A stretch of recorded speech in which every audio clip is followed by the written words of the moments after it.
তাই তুমি অনেকদিন পর এলে, কি ব্যাপারটা একটু বলো। এই খাচ্ছে, এই যে খাওয়াটা শেষ করি তো। বলো বলো।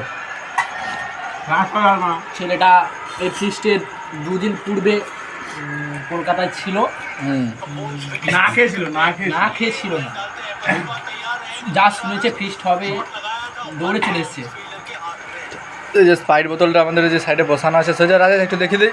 হ্যাঁ এই যে বাস, ঠিক আছে, হলানোর দরকার নেই। বলো বলো, তুমি বলো। ফিলটা কাটা হয়নি এখনো, ফিলটা কাটলেই বলো কি ব্যাপারটাই বলো। ভীষণ খাওয়া দাওয়া কেমন লাগলো? খুবই ভালো। অনেকদিন খাইনি, অনেকদিন খাইনি, তো টানতে পারিনি। ওই যে পরিষ্কার পরিচ্ছন্ন, ভালো এত ভালো হয়েছে। ম্যানেজার তুমি বলো, প্রথম দিন জয়েন করে কি ব্যাপারটা বলো। যারা আসেন তারা টোটালি ঝলঝার টিম, ঠিক আছে। আর ভার মেরে যায়, আমি পরোটা নয়, ঠিক আছে।